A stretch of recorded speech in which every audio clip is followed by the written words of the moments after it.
नमस्कार दोस्तों, क्या होता अगर मैं देश का प्रधानमंत्री होता तो। मैंने अपने बहुत से वीडियोस में अलग अलग मुद्दों पर सरकार की आलोचना करी है, जहां जहां मुझे लगा कि कुछ गलत सवाल उठाया है। लेकिन एक सवाल तो यह भी बनता है कि अगर मैं सरकार की जगह होता तो मैं क्या करता। देखो, वैसे तो अभी के लिए पॉलिटिक्स में आने में मेरी ऐसी कोई ख्वाहिश नहीं है, लेकिन अगर हमें देश को सही मायनों में बेहतर बनाना है तो इस सवाल पर विस्तार में बात करनी जरूरी है, क्योंकि सपने पूरे होने के लिए देखना जरूरी है। कैसा होगा हमारे सपनों का देश, उसके लिए क्या कुछ किया जाना चाहिए, आइए जानते हैं आज के स्पेशल वीडियो में। मैं ध्रुव राठी सत्यनिष्ठा के साथ शपथ लेता हूं कि विधि द्वारा स्थापित भारत के संविधान की श्रद्धा और निष्ठा रखूंगा तथा मैं भय और पक्षपात, अनुराग या द्वेष के बिना सभी प्रकार के लोगों के प्रति संविधान और विधि के अनुसार न्याय करूंगा।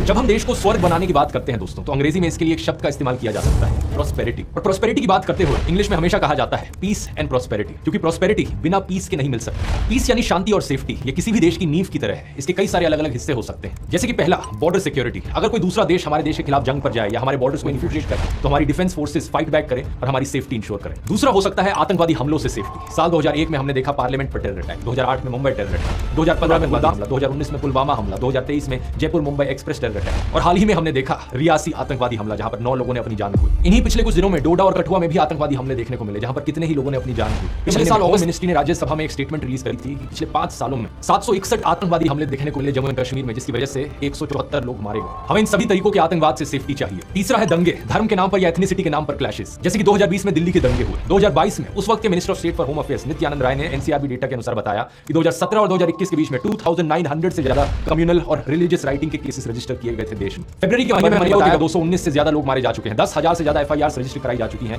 और 60,000 से ज्यादा लोग डिस्प्लेस हो चुके हैं अपने ही देश में। हमें सेफ्टी चाहिए रिलीजियस राइट्स और एथनिक क्लैशेस से। चौथा है लिंचिंग्स, कभी धर्म के नाम पर तो कभी व्हाट्सएप में फैली अफवाह के नाम पर। हमें कासगंज वायलेंस देखने को मिला जहां चंदन गुप्ता को मारा गया। हमें लिंचिंग्स देखने को मिली पहलू खान, तबरेज अंसारी और अखलाक की। कम्युनल लिंचिंग्स के अलावा कई ऐसी भी लिंचिंग्स हुई जहां पर व्हाट्सएप पर अफवाह फैलती है कि कोई चाइल्ड किडनैपर है तो कोई ऑर्गन हार्वेस्टर है, और इस बेसिस पर लोगों को मारा गया एक भीड़ के द्वारा। चाहे पालघर लिंचिंग हो जहां पर 2 साधु और उनके ड्राइवर्स को मारा गया, या फिर सॉफ्टवेयर इंजीनियर मोहम्मद आजम की लिंचिंग कर्नाटक में। हमें सेफ्टी चाहिए लिंचिंग से। पांचवा है क्राइम। क्या आप जानते हैं एनसीआरबी डेटा के अनुसार साल 2022 में 28,522 मर्डर केसेस रजिस्टर किए गए थे पूरे देश भर में। इसका मतलब है ऑन एवरेज हर दिन 78 मर्डर केसेस। लेकिन मर्डर इकलौता क्राइम नहीं है, हमें हिट एंड रन और रोड रेज के केसेस देखने को मिलते हैं, जैसे कि पुणे पोर्शे का केस। एक ओवर स्पीडिंग गाड़ी ने 2 लोगों को कुचल दिया। डेक्कन हेराल्ड की इस जनवरी की रिपोर्ट को देखिए। Ministry of road transport and highways के अनुसार 67,387 हिट एंड रन केसेस देखे गए इंडिया में। इनमें से 30,486 केसेस में लोगों की मौत हुई। सोचकर देखो, हर साल करीब 30,000 लोग मारे जा रहे हैं देश भर में सिर्फ गाड़ियों की वजह से, सिर्फ रैश ड्राइविंग की वजह से। छठा है एक्सीडेंट्स, और भी अलग अलग तरीके के एक्सीडेंट्स होते हैं इसके अलावा। कुछ हफ्ते पहले की दैनिक भास्कर की रिपोर्ट की हेडलाइन देखो, ना जांच ना ऑडिट, देश की बड़ी इमारतों में 2.5 साल में 1177 जाने गए। 2021 की टाइम्स ऑफ इंडिया की इस रिपोर्ट को भी देखो। इंडिया में हर दिन कम से कम 2 लोग मरते हैं ओपन पिट्स और मैनहोल्स की वजह से। एनसीआरबी डेटा के अनुसार 2015 और 2020 के बीच में टोटल में 5,393 लोगों ने अपनी जान खोई गड्ढों में गिरकर। फिर है रेलवे एक्सीडेंट्स, कहीं पर ट्रेनों की डिरेलमेंट हो जाती है तो कहीं पर टकराव होता है। पिछले साल हमने देखा सबसे भयानक ट्रेन एक्सीडेंट, जहां पे ऑलमोस्ट 300 लोगों की जान गई। डेटा के अनुसार पिछले 60 सालों में नंबर ऑफ रेलवे एक्सीडेंट्स धीरे धीरे कम होते गए हैं, जो कि अच्छी चीज है। लेकिन टेक्नोलॉजी जितनी तेजी से इंप्रूव हुई है उस हिसाब से तो आज के दिन ऑलमोस्ट 0 रेलवे एक्सीडेंट्स देखने को मिलने चाहिए थे हमें। और ट्रेनों का एक्सीडेंट्स तो छोड़ो, जानते हो कितने लोग अपनी जान खोते हैं हर साल रेलवे ट्रैक्स को क्रॉस करते हुए? जनवरी 2024 में गवर्नमेंट रेलवे पुलिस ने यह डेटा प्रोवाइड किया। टोटल 2,590 लोगों ने अपनी जान खोई मुंबई सब अर्बन रेलवे ट्रैक्स में सिर्फ साल 2023 में। यानी कि सिर्फ मुंबई लोकल ट्रेन की बात करें तो ऑन एवरेज हर दिन 7 लोग मारे जा रहे हैं ट्रेनों से नीचे गिर के या रेलवे क्रॉसिंग करते हुए। कभी सड़क पर चलते चलते लोग गड्ढों में गिरकर मर जाते हैं, तो कभी कोई गाड़ी आकर उन्हें कुचल जाती है, तो कभी रेलवे ट्रैक्स क्रॉस करते वक्त लोगों की जानें चली जाती हैं, तो कभी कोई ब्रिज टूटकर नीचे गिर जाता है। 2022 में हमने गुजरात में मोरबी ब्रिज कोलैप्स देखा, जहां पर 135 लोगों ने अपनी जान खोई। कहीं पर इलीगली लगाई हुई होर्डिंग नीचे गिर जाती है और उसकी वजह से लोग मरते हैं, जैसे कि मुंबई में हमने देखा जहां 16 लोगों की मौत हुई। इस होर्डिंग के डायमेंशन 120 बाय 120 फीट थे, जो कि permissible dimension 40 feet by 40 feet से कहीं ज्यादा था। और कहीं पर तो खराब दवाइयों की वजह से उनकी मौत हो रही है। 2019 में 12 बच्चों की मौत हुई क्योंकि एलिजिडली उन्होंने टॉक्सिक कफ सिरप पी लिया था जम्मू में। सोचकर देखो दोस्तों, एक आम इंसान की जिंदगी की कीमत आखिर इतनी सस्ती क्यों है? मैं अगर प्रधानमंत्री हूं तो मैं इस धारणा को बदलूंगा। किसी भी आम इंसान की जान की कीमत उतनी ही होनी चाहिए जितनी कि मेरी, यानी भारत के प्रधानमंत्री की। हमारा देश 1947 में आजाद हो गया था, 1950 में हमारा संविधान लागू हुआ, लेकिन आज 2024 में भी कई लोग ऐसे हैं जिनके दिमाग में वही कॉलोनियलिज्म, वही फ्यूडलिज्म भरा हुआ है। इन लोगों के लिए बात हजम करनी बड़ी मुश्किल है कि एक आम मजदूर की, एक गरीब मजदूर की जान की वही कीमत कैसे हो सकती है जो भारत के प्रधानमंत्री या किसी बड़े अरबपति सेठ की जान की कीमत है। लेकिन जरा सोचकर देखिए, चाहे आप प्रधानमंत्री हो या कोई बड़े अरबपति सेठ हो या कोई गरीब मजदूर या एक मिडिल क्लास आदमी, अपने परिवार के लिए तो हर कोई उतना ही खास होता है ना। और संविधान की नजरों में भी ऐसा ही होता है। हमारे संविधान का आर्टिकल 14 है राइट टू इक्वालिटी, जिसके मुताबिक कानून की नजरों में हर कोई बराबर है। और सेकेंडली, देश में रहने वाले हर एक इंसान को लॉ की इक्वल प्रोटेक्शन मिलेगी। मैं इंश्योर करूंगा प्रधानमंत्री होने के नाते कि इस चीज को इंप्लीमेंट किया जाए, सेफ्टी और सिक्योरिटी हर किसी के लिए हो, क्योंकि जान है तो जहां है। आप पूछोगे लेकिन मेरे पास एक्जैक्टली सोल्यूशन क्या है? अभी तक तो मैं सिर्फ प्रॉब्लम ही गिनाए जा रहा हूं, लेकिन सच बात यह है दोस्तों कि सोल्यूशन की पहली स्टेप यही है, प्रॉब्लम को डायग्नोज करना। जब आप बीमार होते होते हैं और डॉक्टर के पास जाते हैं बीमारी को ठीक कराने के लिए, तो डॉक्टर सबसे पहली चीज क्या करता है, देखता है कि एग्जैक्टली कौन सी बीमारी है आपकी प्रॉब्लम का डायग्नोसिस लेता है वो, क्योंकि जब तक बीमारी नहीं पता होगी तब तक दवाई देने का कोई फायदा नहीं है। 99% केसेस में अगर आप कोई भी दवाई दे दोगे तो उससे प्रॉब्लम सॉल्व नहीं होगी। यही चीज आपकी जिंदगी के लिए भी एप्लीकेबल है। जो भी चैलेंजेस आप अपनी लाइफ में फेस कर रहे हो, उन्हें ओवरकम करने के लिए सबसे पहली स्टेप है उन्हें आइडेंटिफाई करो, एग्जैक्टली क्या प्रॉब्लम है और उसकी क्या रूट कॉज है। उसी के बाद ही आपको पता चलेगा कि कौन सा सोल्यूशन यहां पर काम करेगा। जैसे कि अपनी पढ़ाई या काम पर ध्यान ना लगा पाना, दिन भर बैठकर बस फोन पर स्क्रॉल करते रहना, स्ट्रेस्ड फील करना, डिप्रेस्ड फील करना, इन सब चीजों की रूट कॉज हो सकती है खराब टाइम मैनेजमेंट। इन प्रॉब्लम से मैं भी सफर करता था, लेकिन फिर मैंने अपना एक प्रॉपर सिस्टम बनाया इनसे डील करने का, एक ऐसा सिस्टम जिसे मैंने एक्सप्लेन किया है अपने टाइम मैनेजमेंट और प्रोडक्टिविटी कोर्स में। यही सिस्टम वो राज है जिसकी वजह से मैं पिछले कई सालों से इस लेवल की कंसिस्टेंसी मेंटेन कर पाया हूं। रेगुलरली हफ्ते भर हफ्ते उसी एफिशिएंसी के साथ ये वीडियोस बनाते रहना, चाहे मैं घर में हूं या दुनिया में ट्रैवल कर रहा हूं। प्रोडक्टिविटी के साथ साथ अपने हैप्पीनेस लेवल्स को भी मैक्सिमाइज करना, ये चीज मैंने डिटेल में समझाई है इस कोर्स में। दिए गए असाइनमेंट्स को करने के बाद आप रिव्यूज में देख सकते हो बहुत सारे लोगों ने एक ट्रांसफॉर्मेशन दिखा है अपनी जिंदगी में। अगर आप उन लोगों में से हो जो अपनी जिंदगी में सोशल लाइफ, हॉबीज और हेल्थ के लिए समय नहीं निकाल पाते और प्रोक्रेस्टिनेशन का शिकार है,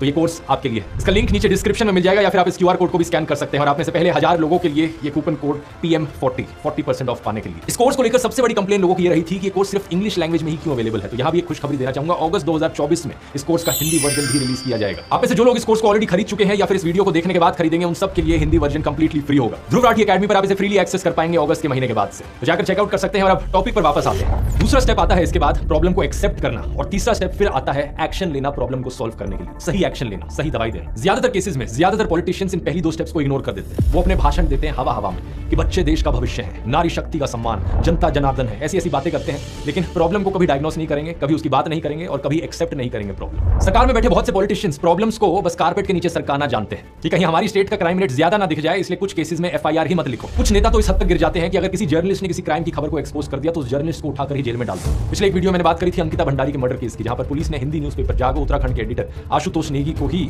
जेल में डाल दिया, अरेस्ट कर लिया, क्योंकि वो बड़े करीबी से इस केस को रिपोर्ट कर रहे थे। इन्हीं सब चीजों की वजह से नेशनल फैमिली हेल्थ सर्वे, जो कि एक सरकारी सर्वे है, हमें बताता है बार बार ओवर द ईयर्स की औरतों के खिलाफ जो क्राइम है वो एक बहुत बड़े स्केल पर अंडर रिपोर्टेड है कई सारी स्टेट्स में। पुलिस FIR ही नहीं दर्ज करती। जो लोग इन प्रॉब्लम्स की बात करते हैं उन्हें धमकाया जाता है, उन्हें पेसिमिस्टिक कहा जाता है, कभी एंटी नेशनल, कभी फॉरेन फंडेड कहा जाता है, और ये सारी डॉग विस्लिंग ऊपर से होती है। लेकिन अगर मैं प्रधानमंत्री हूं तो मैं लोगों को कहूंगा स्पीक अप, अपनी आवाज उठाओ। मैं मीडिया को कहूंगा अपनी आवाज उठाओ, रिपोर्ट करो इन सारे सेफ्टी इश्यूज पर जो देखने को मिल रहे हैं, ये सारे क्राइम के इंसिडेंट्स, टेररिज्म के इंसिडेंट, लैशेस, लिंचिंग्स, ये सारे केसेस जहां लोग गड्ढों में गिरकर मर रहे हैं, कभी टूटे हुए ब्रिजेस के नीचे आकर मर रहे हैं, तो कभी खराब दवाइयों की वजह से मर रहे हैं। इन सब चीजों पर रिपोर्ट करो और डरो मत, क्योंकि मैं आपको बचाऊंगा। क्योंकि मैं जानता हूं इन प्रॉब्लम्स को सॉल्व करने की पहली स्टेप है इन प्रॉब्लम्स को डायग्नोस करना। तो क्या मीडिया को आपसे डरना चाहिए? पहली बात है, अगर उनको किसी से डर लगता है तो क्षेत्र छोड़ देना चाहिए। लोकतंत्र में मीडिया अगर ताकतवर नहीं होगा तो लोकतंत्र चलेगा नहीं, और ऐसा डरपोक मीडिया देश को नहीं चाहिए, भागने वाला नहीं चाहिए मीडिया। मजबूत मीडिया चाहिए, डर करके खड़ा रहे, कितना ही बड़ा तिस्मार खा के राजनेता आया हो तो भी खड़ा रहे, ऐसा मीडिया चाहिए। भागने वाली बात मत करो भाई, और भागते हो तो मुझे पहले मदद करूंगा, बचाऊंगा। और जानते हैं क्या दोस्तों, एक बार किसी लीडर ने अगर प्रॉब्लम का डायग्नोसिस कर लिया, उसे एक्सेप्ट कर लिया, तो उसके बाद सोल्यूशन ढूंढना इतना मुश्किल नहीं बच जाता। फॉर एग्जांपल, अगर लोकल पुलिस स्टेशन मना कर देता है FIR फाइल करने से, तो लोगों के लिए एक ऐसी फैसिलिटी होनी चाहिए कि कंप्लेन करने वाला SP के ऑफिस में जा पाए और वहां पर FIR दर्ज करा पाए। साथ ही साथ एक डिपार्टमेंटल इंक्वायरी भी बिठाई जाए कि उस पुलिस स्टेशन में उस पुलिस ऑफिसर ने क्यों नहीं करी FIR रजिस्टर। कैसा लगा ये सिंपल सा सोल्यूशन? सुनने में इम्प्रैक्टिकल लग रहा है क्या आपको? इम्प्रैक्टिकल नहीं है, ये एक्चुअली में किया जा चुका है हमारे देश में। राजस्थान सरकार ने 2019 में ये डिसीजन लिया था। अगर ऊपर बैठे लीडर की नीयत साफ हो तो बड़ी आसानी से ऐसे सॉल्यूशंस इंप्लीमेंट किए जा सकते हैं। जब हम सेफ्टी और सिक्योरिटी इंश्योर करने की बात करते हैं तो ऐसे सॉल्यूशंस दो कैटेगरीज के होते हैं। पहली कैटेगरी है प्रिवेंटिव सॉल्यूशंस, यानी कि हम ऐसे कदम उठाएं जिसकी वजह से वो प्रॉब्लम एग्जिस्ट ही ना करे, प्रॉब्लम को होने से पहले ही रोक दे। दूसरी कैटेगरी होती है प्यूनिटिव सॉल्यूशंस की। अगर प्रॉब्लम हो रही है तो उसके खिलाफ फाइट किया जाए और प्रॉब्लम करने वाले को पनिश किया जाए, ताकि बाकी और लोग इनकरेज ना हो दोबारा से वो गलत काम करने के लिए। एग्जांपल से समझाऊं, क्रॉस बॉर्डर सिक्योरिटी से शुरुआत करते हैं। यहां पर प्रिवेंटिव सॉल्यूशन क्या हो सकता है?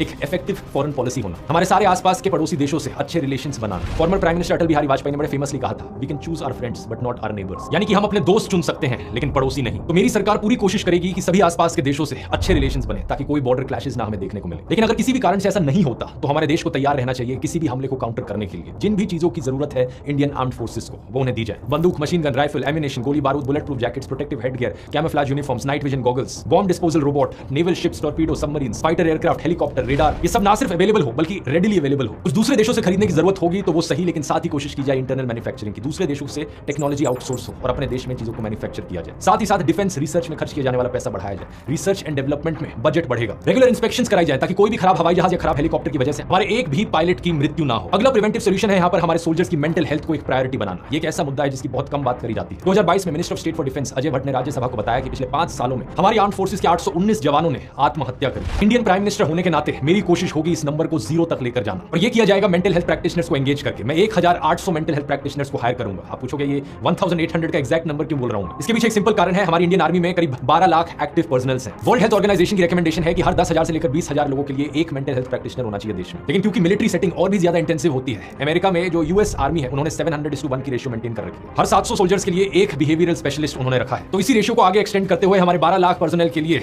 1800 मेंटल हेल्थ प्रैक्टिशनर्स होंगे। इनमें से कुछ होंगे क्लिनिकल साइकियाट्रिस्ट, कुछ बिहेवियरल हेल्थ स्पेशलिस्ट और कुछ लाइसेंस्ड क्लिनिकल सोशल वर्कर्स। ऐसा करके हम ना सिर्फ हजारों सोल्जर्स की जान बचाएंगे और इंडियन आर्म्ड फोर्सेस का हौसला बढ़ाएंगे, बल्कि 1800 नई सरकारी नौकरियां भी क्रिएट करेंगे मेंटल हेल्थ प्रैक्टिशनर्स के लिए। इस ट्रायल रन के सक्सेसफुल होने के बाद हम इसी स्कीम को एक्सटेंड करेंगे पैरामिलिट्री फोर्सेस पर, इंटेलिजेंस एजेंसीज पर और सभी पुलिस ऑफिसर्स पर पूरे देश भर में। और नौकरियां क्रिएट होंगी और मेंटल हेल्थ प्रैक्टिशनर्स और डॉक्टर्स की जरूरत होगी, और इस चीज के लिए सप्लाई की कमी नहीं है। जैसा कि आप देख सकते हो, किसी भी कॉलेज सीट के लिए कितने लोग एक एग्जाम को लिखते हैं देश में। हमें डिमांड बहुत ज्यादा चाहिए, लेकिन सप्लाई की भी कमी नहीं है, बस कनेक्ट करने की जरूरत है। इसका मतलब एजुकेशन इंफ्रास्ट्रक्चर पर काफी सारा पैसा खर्च करने की जरूरत है। तो प्रधानमंत्री बनते ही one of the first steps मैं लूंगा एजुकेशन बजट को 3 से 4 गुना बढ़ाना। आप पूछोगे इसका पैसा कहां से आएगा? कुछ पैसा तो आएगा कॉर्पोरेट टैक्स बढ़ाकर। इस खबर को देखिए, सरकार ने पिछले कुछ सालों में कॉर्पोरेट टैक्स को नीचे गिरा दिया, जिसकी वजह से करीब 1 लाख करोड़ रुपए सरकार ने कम कमाया। ये 1 लाख करोड़ रुपए एक्स्ट्रा कमाए जा सकते हैं अगर सरकार कॉर्पोरेट टैक्स को दोबारा से उसी लेवल पर ले जाए जिस लेवल पर 2017-18 में हुआ करता था। इसके अलावा कुछ पैसा बजट की रीएलोकेशन से आएगा। हाईवेज बनाने पर हमारी सरकार ऑलमोस्ट 2 लाख करोड़ रुपए खर्च करती है, जबकि इस आर्टिकल को देखिए, एनएफएचएस सर्वे के अनुसार सिर्फ 8% इंडियन परिवारों के पास गाड़ियां हैं। 50% लोग हमारे देश में अभी भी साइकिलों का, बाइक्स का या स्कूटर्स का इस्तेमाल करते हैं। सिर्फ 8% लोगों के फायदे के लिए यहाँ पर क्यों पैसा खर्च किया जा रहा है? इससे बेहतर है इस पैसे को एजुकेशन में लगाया जाए। वैसे भी इतने बड़े बड़े हाईवेज बनाना और ये कार बेस्ड इंफ्रास्ट्रक्चर बनाना हमारे शहरों में, मैं इसके सख्त खिलाफ रहा हूं,